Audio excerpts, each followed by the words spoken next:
If you want to be more efficient and effective while running your business with more inner peace, then working on the core of your issues instead of putting on a band-aid is vital. Welcome to the Business Brain Podcast. I'm your host, Esty Rapport, and here to help you improve your 28 cognitive functions, the 28 things that make up thinking. In each episode, we'll discuss a real-life challenge, why you might be struggling with it, and give you practical strategies so all areas of your life will improve.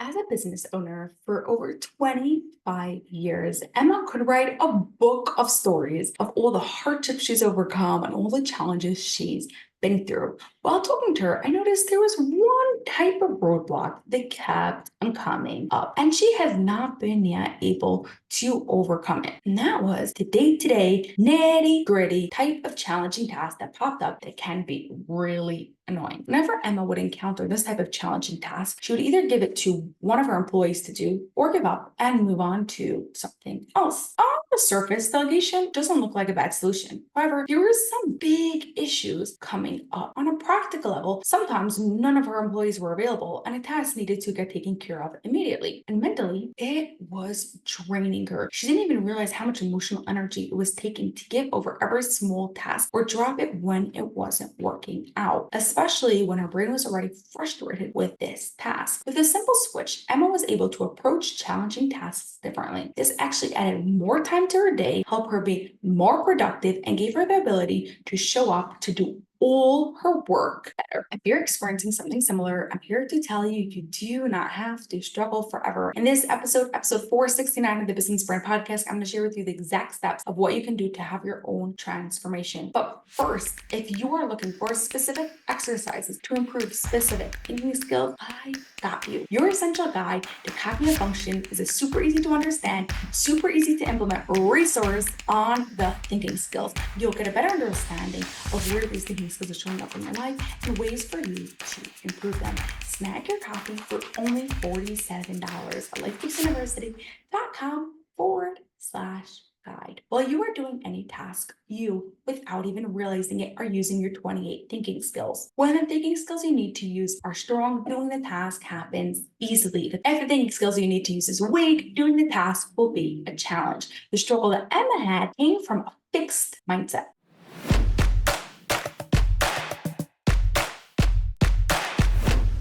We need to start by defining what is a fixed and growth mindset, as many entrepreneurs think they have a growth mindset because they're always looking for ways to grow their business. So, what's a growth mindset? Carol Dweck, a psychologist at Stanford University, coined this term when doing research on what makes a person successful. Was it talent, IQ, background? What makes a person successful? Answer, their mindset. There are two mindsets, a fixed and a growth mindset. Fixed mindset believes the way they are is the way they'll always be. A growth mindset believes their talents can be developed through hard work, good strategies, and input from others. Here's the thing, we all have both a fixed and a growth mindset. Anything you're good at, you got there because of your growth mindset. And anything you're not good at, well, there's a high chance you have a fixed mindset about it. Well, Emma had a growth mindset about business in general. She had a very fixed mindset about working through daily challenges that came up. You could identify this really quickly in the way she spoke about what she needed to do. I can't do this is too hard, I'm too old, etc. All these sentences are fixed sentences.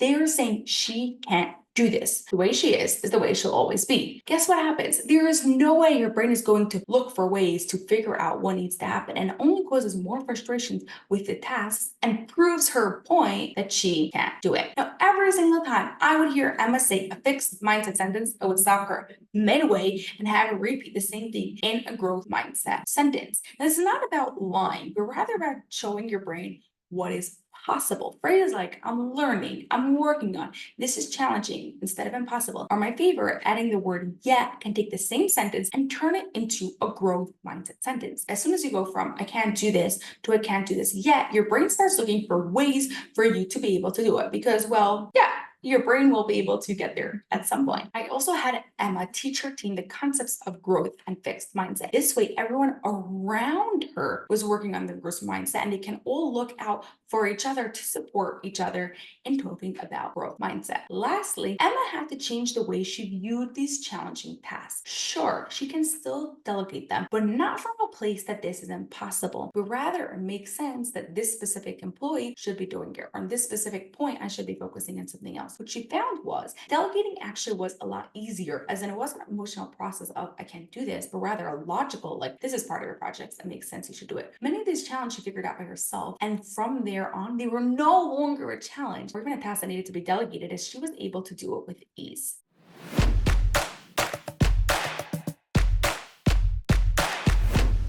A growth mindset is a prerequisite for success. Really, you won't be able to achieve your goal without it. Your challenge this week is to catch yourself whenever you say a fixed mindset sentence and change it to a growth one. Bonus, teach the concept of growth mindset to the people around you so you can support one another. And if you want more info on growth mindset, we spoke about this in episode 352 and 360. So check those out. Have an awesome rest of your day, and I'll catch you on the next episode. That's all for this episode of the Business Brain Podcast. If you enjoyed it, please share it with 2 of your business friends so they too can gain from it, and you'll be helping us reach our goal of 1 million downloads by the end of 2025. Cheers to peak brain performance.